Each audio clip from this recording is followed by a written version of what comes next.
Hello बच्चों, नमस्कार, जय श्री राम। स्वागत है हमारे YouTube channel skill up classroom में। और आज हम इस वीडियो में एनसीईआरटी क्वाड्रेटिक इक्वेशन एक्सरसाइज 4.1 और उसके कुछ एग्जांपल्स वर्ड प्रॉब्लम्स करेंगे इंपॉर्टेंट। तो आइए स्टार्ट करते हैं। एग्जाम्पल 1 कह रहा है represent the following situation mathematically.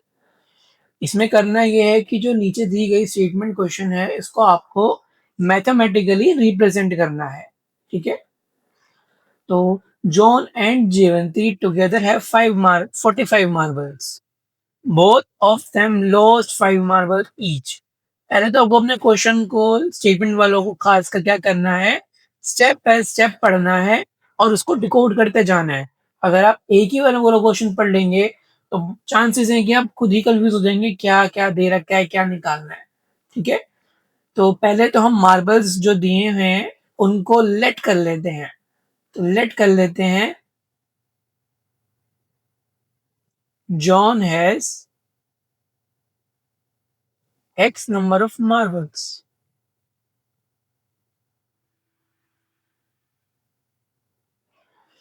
अब जॉन एंड जीवंती दोनों के पास टोटल मिला के 45 मार्बल्स हैं। तो आप बताइए, अगर जॉन के पास एक्स हैं तो जीवंती के पास कितने होंगे? टोटल में से जो जॉन के एक्स हैं वो हटा दिए जाएं। तो आप क्या कह सकते हैं, number of marbles belongs to Jeevanti. कितने हो गए बच्चे? 45 माइनस एक्स। क्वाड्रेटिक इक्वेशन है, वन वेरिएबल की होती है, तो हमें इसे हर जो भी स्टेप लिखना है उसको वन वेरिएबल में ही लिखना है। Both of them now lost 5 marbles each. दोनों अपने अपने जितने भी थे उनके पास मार्बल्स उसने 5-5 खो देते हैं। और खोने के बाद जो उनके पास मार्बल्स बच गए, कह रहा है उनका product of number of marbles they now have is 124। तो now after losing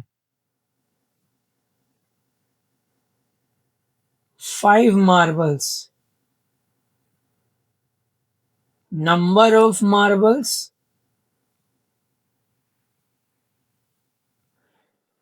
belongs to John। कितने हो गए? उस पे अगर x से और उसमें x में से 5 खो दिए तो अब कितने रह गए उस पे? x minus 5। And number of marbles जो जीवंती को बिलोंग करेंगे, जीवंती के पास होंगे, वो कितने होंगे? 45 माइनस एक्स से पहले उस पे माइनस हो गए 5। 45 माइनस 5, 40 माइनस एक्स मार्बल जब उसके पास रह गए। अब इनका क्या करना है? प्रोडक्ट। तो क्या बोला है? Product of number of marbles they have is 124। तो now what we will do, x minus 5 into 45 minus x is equals to, I'm sorry, 40 minus x, 40 minus x is equals to 124। अब इसे हम standard form में लेकर आएंगे और वहां तक हम छोड़ देंगे, मैथमेटिकली हमारा आंसर पूरा हो जाएगा। x into 40 minus x minus 5, 40 minus x 124, 40x minus x square minus 200 plus 5x is equals to 124।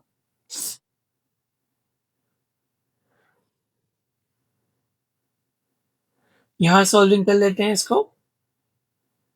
Minus x square 40x plus 5x plus 45x minus 200 minus 124 is equals to 0।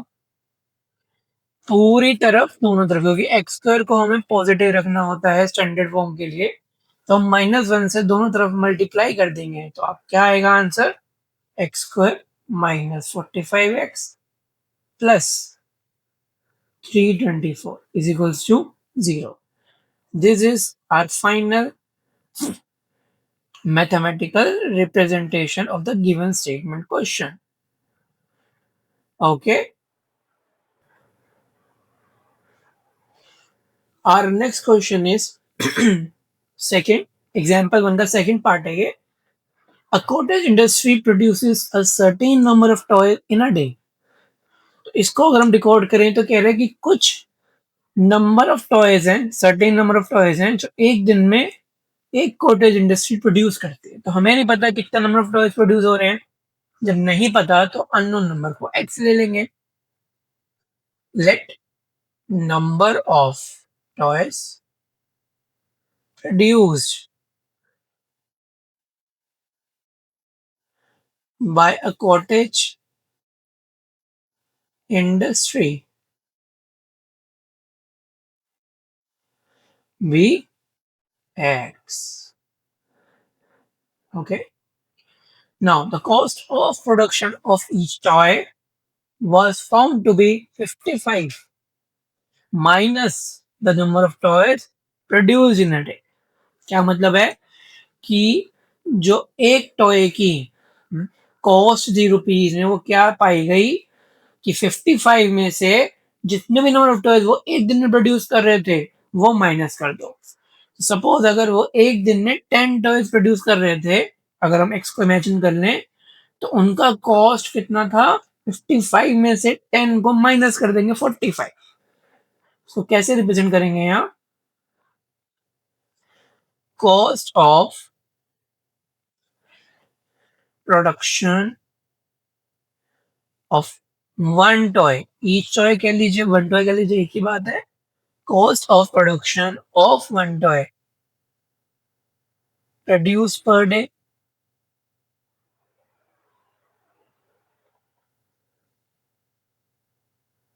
कितना है.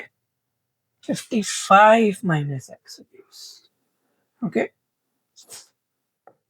अब एक particular day की बात कर रहा है, किसी दिन जो टोटल कॉस्ट प्रोडक्शन की पाई गई वो पाई गई 750. तो आप बताइए अगर आपको एक कॉस्ट पता है एक प्रोडक्ट की या टॉय की मान लेते हैं सीधा, और हमको पता है नंबर ऑफ टॉयज कितने हैं, तो अगर आप इन दोनों को मल्टीप्लाई कर दें तो क्या इससे आपकी टोटल कॉस्ट ऑफ प्रोडक्शन नहीं आ जाएगी. बिल्कुल आ जाएगी, है ना. सपोज जैसे आप एक चॉकलेट लेने गए बाजार में, तो आपको पूछा गया कि कितनी चॉकलेट्स चाहिए, तो आपने कहा मुझे 9 चॉकलेट्स चाहिए. फिर आपने पूछा एक चॉकलेट कितने की है भैया. भैया ने कहा एक चॉकलेट बच्चे आपको पड़ेगी 5 रुपीज की. तो आप कैसे निकालेंगे कि कितना टोटल आपको उनको देना पड़ेगा अमाउंट. तो आप करेंगे कि number of chocolates is 5, 9, cost of one chocolate is 5, 5 9 45, 45 rupees का आप उनको क्या करेंगे, बिल देंगे. तो ऐसे ही यहाँ पे टोटल कॉस्ट निकाली जा सकती है. तो कॉस्ट ऑफ वन टॉय कितनी थी, एक्स थी, जो हमने लेट की. नंबर ऑफ टॉयज, माफ कीजिएगा, cost of one toy 55 minus x है हमारे यहाँ, इनटू नंबर ऑफ टॉयज हैं x, is equals to total cost of production जो कि कितनी दी हुई है 750 रुपीज. इसे सॉल्व कीजिए. 55 minus 50x minus x square 750 standard form में लेकर आएंगे तो क्या आ जाएगा, x square minus 55x plus 750 is equals to 0. तो ये है हमारी मैथमेटिकल रिप्रेजेंटेशन जो गिवन स्टेटमेंट थी.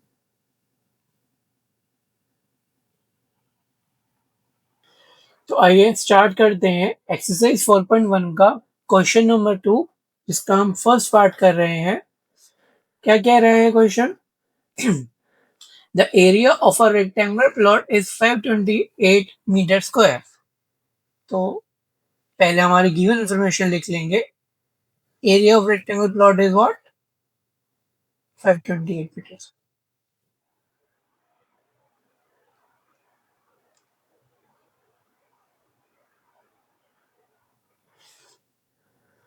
देन लेंथ दी हुई है आपको, length is 1 more than twice its breadth. तो ब्रेथ के रिस्पेक्ट में लेंथ को रिप्रेजेंट करवाया है, रिलेशन बताया गया है। तो यहाँ पर हम कन्वीनियंट रहेगा अगर हम ब्रेथ को ले लेते हैं x। Let breadth of rectangular plot be x meters। तो यहां से फिर हमारा लेंथ क्या आ जाएगा,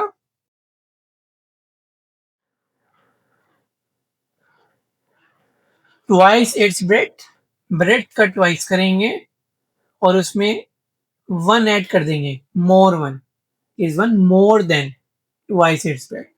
ये लेंथ आ गई। Now we know that what is area of rectangle.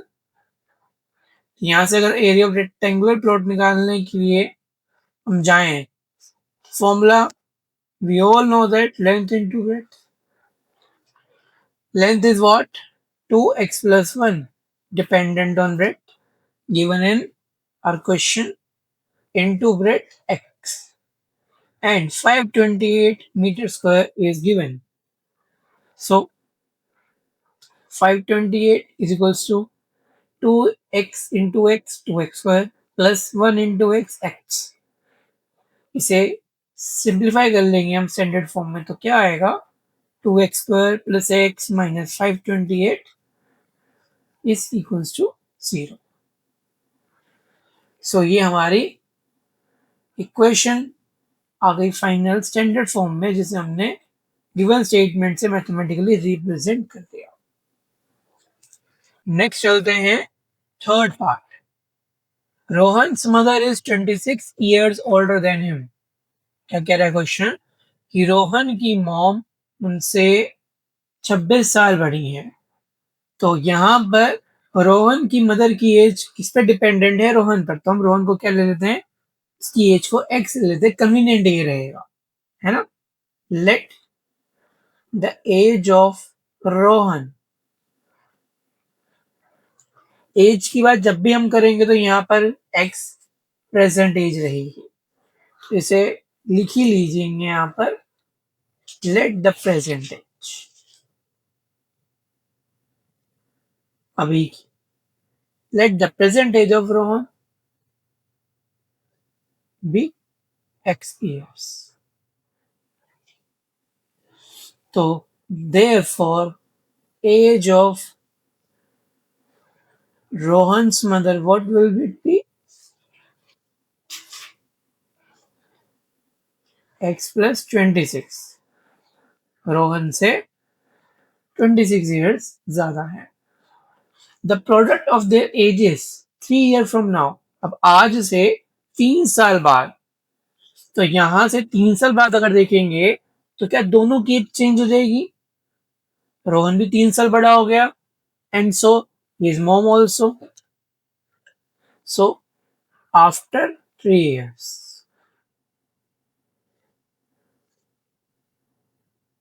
Rohan age कितनी रहेगी, x plus 3, and his mother's age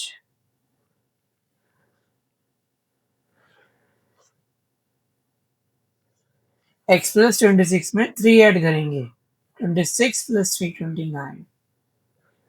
अब कह रहा है इनका प्रोडक्ट 3 साल बाद, इनका प्रोडक्ट एजेस का क्या रहेगा, 360। Therefore x plus 3 into x plus 29 gives you the product is 360। Distributive property लगाकर बाइनोमियल इंटू बाइनोमियल करेंगे, x into x x square plus 29x plus 3x plus 29 into 3, 87 is equals to 360। x square plus 29x plus 3x, तो ये sum up होकर हो जाएगा 32x, 87 minus 360,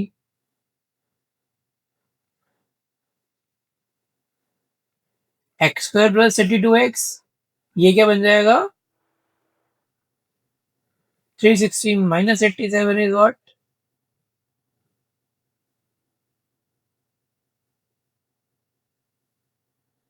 273, क्योंकि 360 के साथ है माइनस का साइन, तो माइनस का साइन फाइनल आएगा -273 is equals to 0।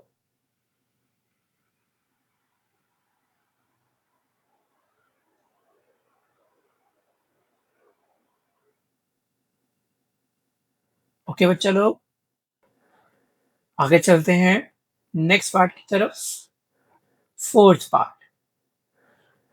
So question second का फोर्थ पार्ट क्या कह रहा है, अ train travels a distance of 480 kilometre at a uniform speed. Uniform speed मतलब क्या है कि अपनी जर्नी के दौरान इसकी स्पीड आप हमेशा मान के चलेंगे 480 किलोमीटर के लिए सेम ही थी, चेंज नहीं हुई। तो क्या थी यूनिफॉर्म स्पीड में तो पता ही नहीं है, तो मान लेते हैं सर्टेन कुछ, let the uniform speed of train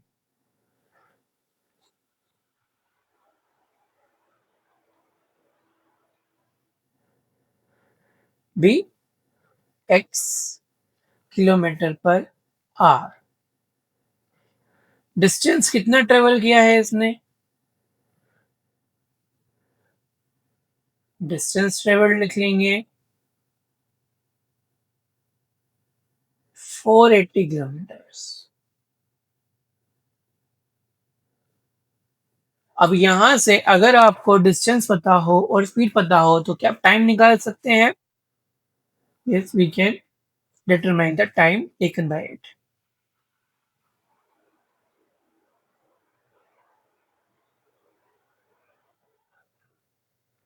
तो as we all know speed is distance upon time.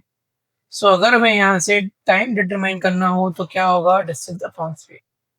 So time taken by the train is equals to what, distance is 480 kilometres divide by the uniform speed जो हमने imagine की है x kilometre per our.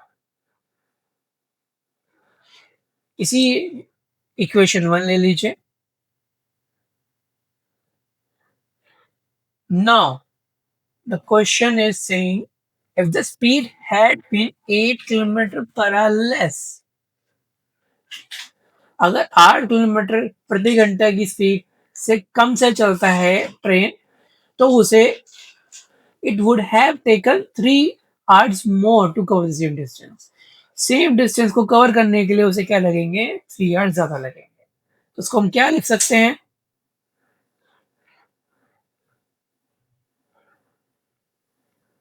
Time taken by train is equals to 480 upon new uniform speed क्या हो गई हमारी, x से हम 8 किलोमीटर प्रति घंटा कम चल रहे हैं। तो टाइम कितना लगा था हमें, 3 आवर्स मोर लगे थे। 3 आवर्स मोर का मतलब क्या है कि हमें यहाँ पर क्या करना होगा, -3। ओके, दोनों को हम क्या कर लेंगे, कंपेयर कर लेंगे।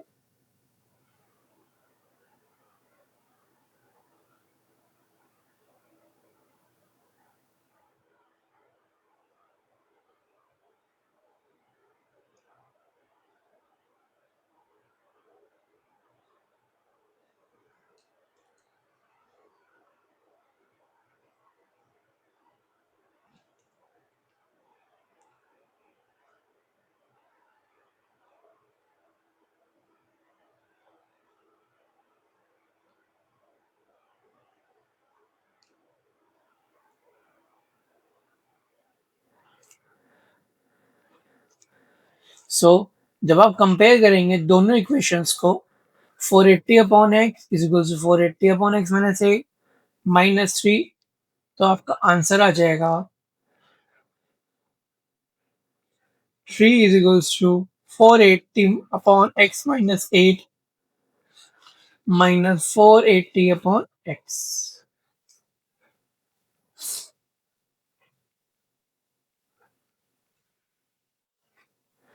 अब हमारे जो डिनोमिनेटर्स हैं दोनों फ्रैक्शंस के वो अलग अलग हैं, इधर है x माइनस 8, इधर है x, तो हम इनका एलसीएम लेंगे तो डिफरेंट डिफरेंट डिनोमिनेटर्स एक दूसरे में मल्टीप्लाई हो जाते हैं। तो 480 into x minus 480 into x minus ए,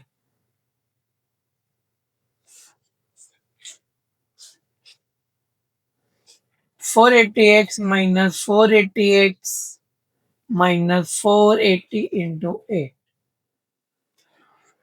और नीचे आ जाएगा x square minus 8x।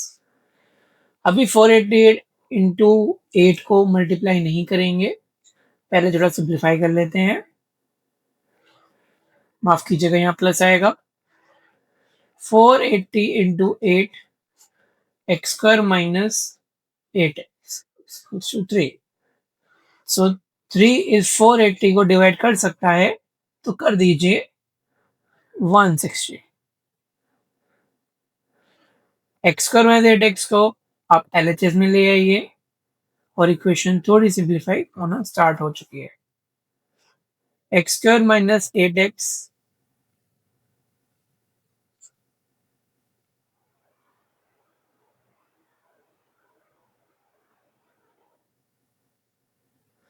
One sixty into 8 is 1280। आप खुद भी कैलकुलेट कीजिए। X square minus 8x minus 1280 equals to 0। ये है हमारी स्टैंडर्ड फॉर्म में, और इसी स्टेटमेंट क्वेश्चन को हमने मैथमेटिकली रिप्रेजेंट कर दिया। This is our final answer. आइए नेक्स्ट स्टार्ट करते हैं example 3। Find the roots of equation 2x square minus 5x plus 3 is equals to 0 by factorisation method. तो एज वी ऑलरेडी स्टडीड कि हमें क्वाड्रेटिक इक्वेशन को solve करने के दो मेथड्स होते हैं, पहला फैक्टराइजेशन और दूसरा क्वाड्रेटिक फॉर्मूला मेथड। तो मैं आज आपको सिखाऊंगा फैक्टराइजेशन से कैसे सॉल्व कर सकते हैं आप अपने क्वेश्चंस को। तो आपको पहले तो मेक श्योर कर लेना है कि आपकी गिवन जो क्वाड्रेटिक इक्वेशन है वो स्टैंडर्ड फॉर्म में हो। अगर नहीं है तो उसे कन्वर्ट कीजिए पहले। ये है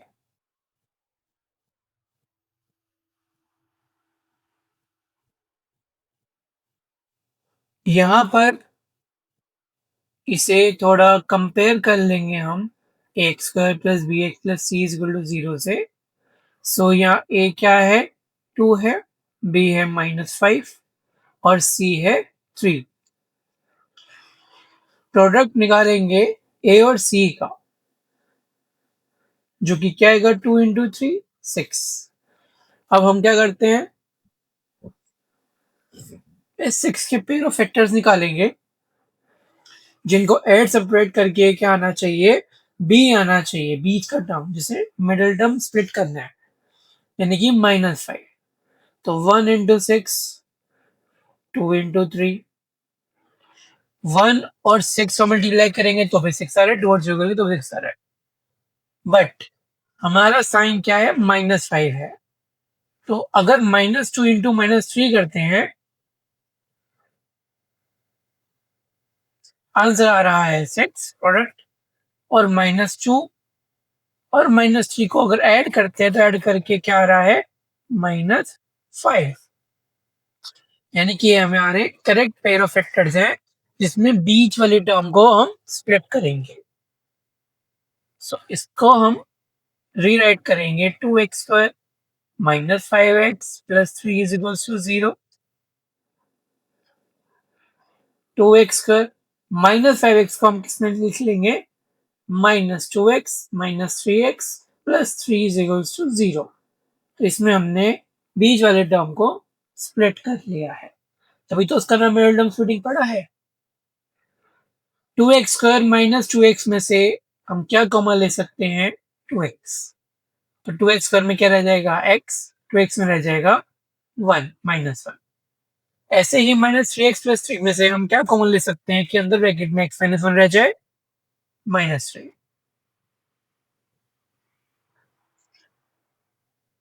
ग्रुपिंग कर देंगे, इनकी फैक्टराइज कर देंगे। 2x minus 3x minus 1 is equals to 0। Equate कर देंगे दोनों ब्रैकेट्स को, 2x minus 3 is equals to 0, x minus 1 is equals to 0। क्योंकि जब ये दोनों में से कोई एक 0 होगा तभी तो RHS 0 आएगा ना। सो यहाँ से x आ जाएगा 3/2 और यहाँ से x आ जाएगा 1। ये हमारे दो अलग-अलग रूट्स हैं। क्वाड्रेटिक इक्वेशन है तो रूट्स भी दो होंगे। This is your final answer.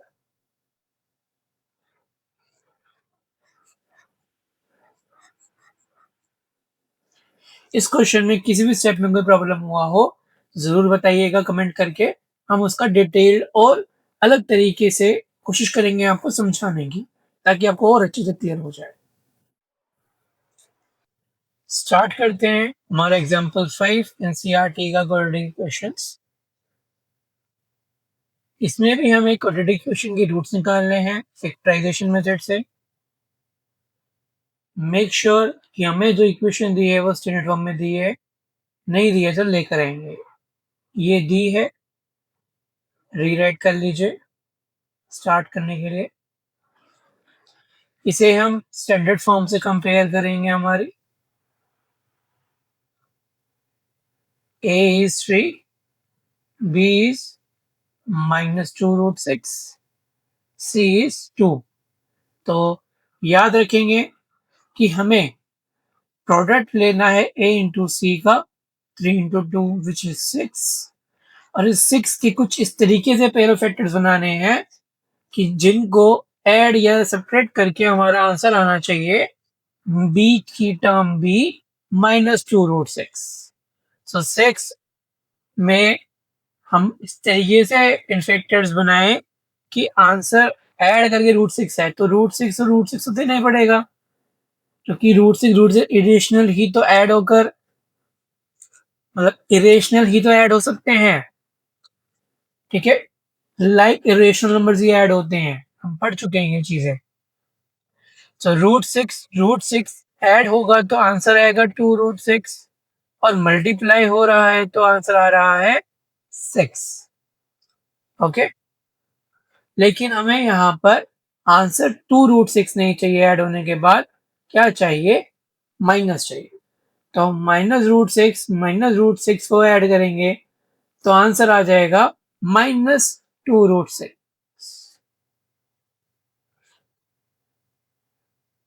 -2√6 आएगा ऐड होने के बाद, और मल्टीप्लाई करेंगे -√6 को -√6 से, तो आंसर 6 ही आ रहा है। तो ये हमारा सही कॉम्बिनेशन है। 3x² माइनस, इस मिडल टर्म को हम तोड़ लेंगे, -√6 -√6x plus 2 is equals to 0। 3√6 में क्या हम कॉमन ले सकते हैं, √3। तो 3 आपको पता ही है कि उसे √3 इंटू √3 लिखा जाता है। इसे थोड़ा सा अभी रीराइट कर लेते हैं, नेक्स्ट स्टेप में कर लेंगे। 2 को लिख लीजिए √2 इंटू √2।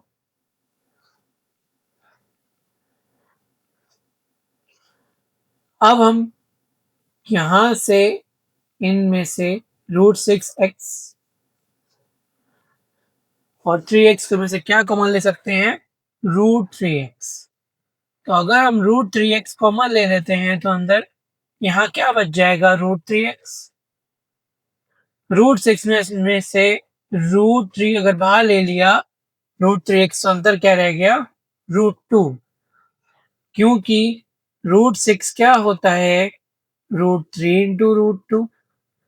सो √6 में से अगर √3 आपने बाहर कॉमन ले लिया तो √2 अंदर रह गया, माइनस अगेन √6, और √2 इंटू √2 में से हम √2 कॉमन लेंगे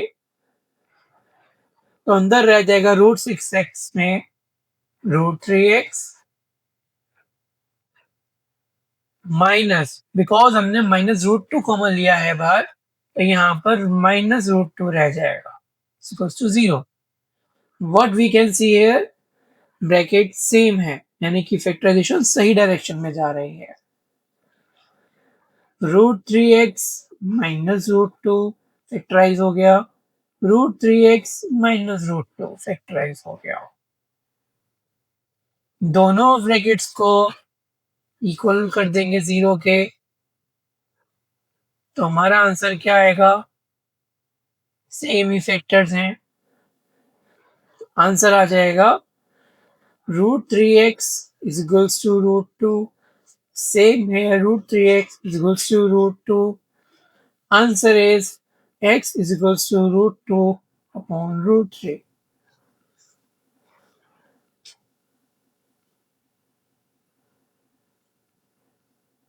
दो हमारे पास रूट्स आ गए हैं जो कि इक्वल आए हैं, सेम सेम है।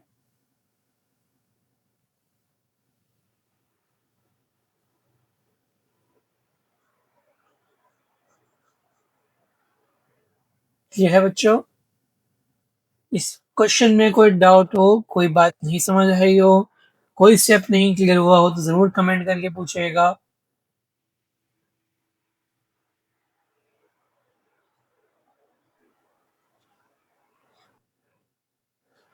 नेक्स्ट क्वेश्चन हम करते हैं एक्सरसाइज का क्वेश्चन नंबर 1 का थर्ड पार्ट।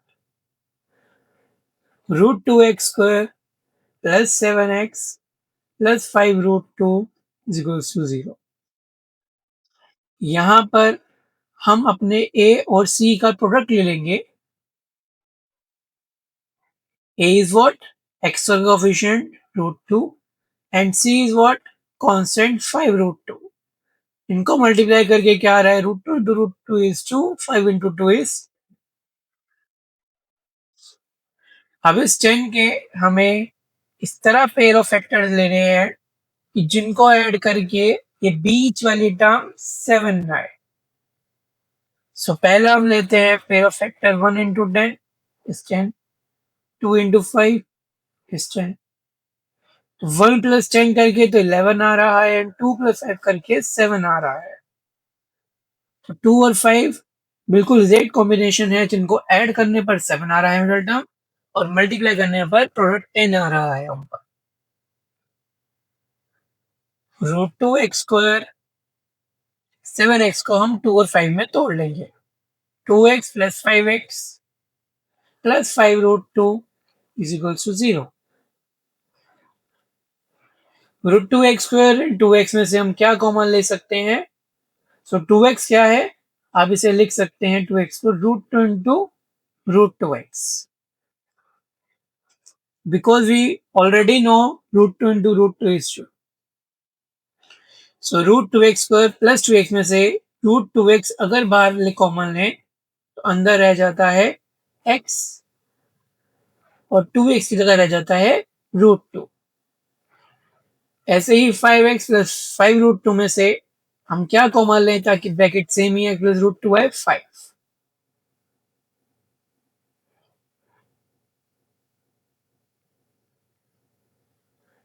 फैक्टराइज कर लेंगे, ग्रुपिंग कर लेंगे, हमारा आंसर आ जाएगा √2x + 5 into x + √2 = 0। दोनों ब्रैकेट्स को इक्वल कर लेंगे 0 के।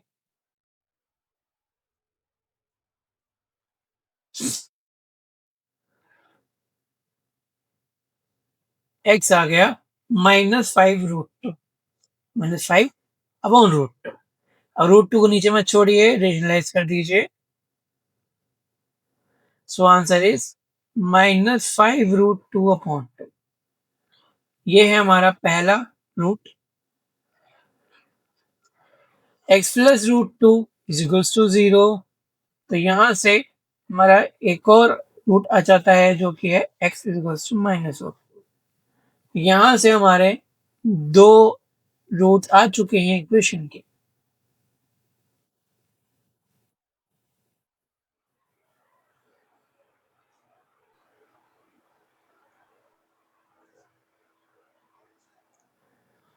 आइए नेक्स्ट क्वेश्चन करते हैं एक्सरसाइज 4.2 का क्वेश्चन फर्स्ट का फोर्थ पार्ट, जो कि है फैक्टराइजेशन मेथड से सॉल्व करना है। 2x² - x + 1/8 = 0। अब यहाँ पर आप देख सकते हैं कि कांस्टेंट आपका फ्रैक्शन में है, तो हम इसे फ्रैक्शन को हटाने के लिए जो नीचे नंबर 8 है उससे पूरे डिनोमिनेटर में दोनों साइड मल्टीप्लाई कर देते हैं। Multiply 8 on both sides of the equation.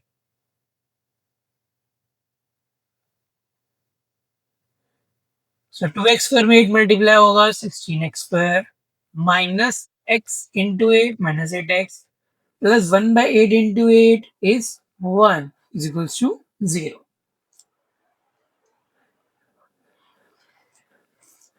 वही काम करेंगे, प्रोडक्ट लेंगे a into c का, a is what 16, c is what 1, product is 16. 16 के कुछ इस तरीके से फैक्टर्स लेंगे, पेयर ऑफ फैक्टर्स जिनका हमें ऐड सब्ट्रैक्ट करके आना चाहिए -8 और मल्टीप्लाई करके आना चाहिए 16. क्या हो सकते हैं 1 into 16 ऐड होके आ रहा है 16, सब्ट्रैक्ट होकर आ रहा है -15. 2 into 8, 2 plus 8 होकर आ रहा है 10, 2 minus 8 होकर आ रहा है -6. दूसरा ले सकते हैं 4 2 8, 4 4 16 ऐड होकर आ रहा है 8, सब्ट्रैक्ट होकर आ रहा है 0. तो हमारा मिडल टर्म क्या है -8, बट यहाँ 8 आ रहा है.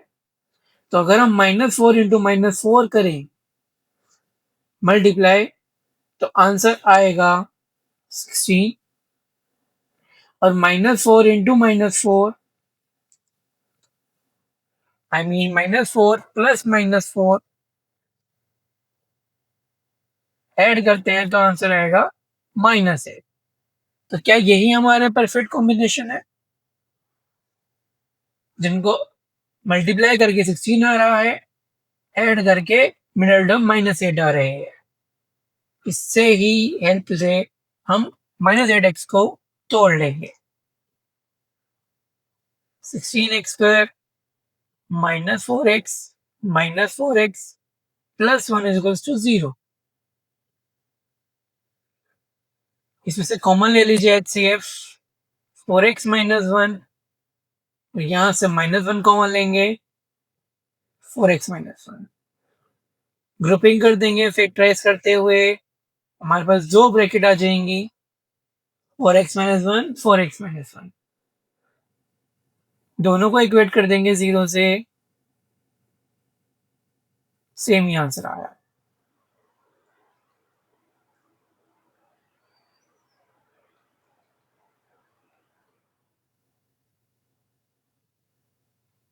x is 1/4, x is 1/4.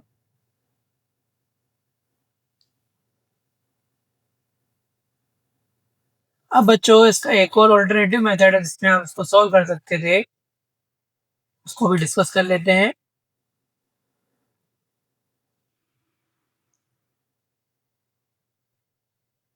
ये हमारे दो रूट्स हैं.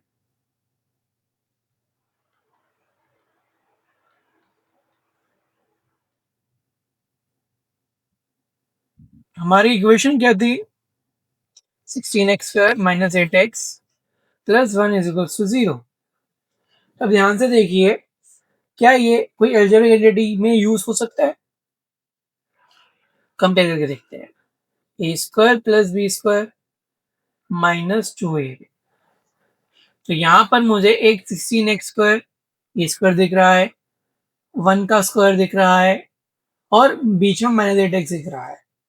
तो लगा कर देखते हैं क्या आइडेंटिटी लग सकती है या नहीं. 16x स्क्वायर को क्या मैं 4x का होल स्क्वायर लिख सकता हूँ? लिख सकता हूँ. प्लस 1 को 1 का स्क्वायर लिख सकता हूँ? लिख सकता हूँ.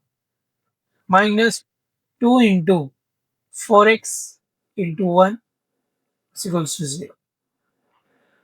तो यहाँ पर यूज कर लेते हैं ऊपर वाली property, a square plus b square minus 2ab is equals to a minus b whole square. -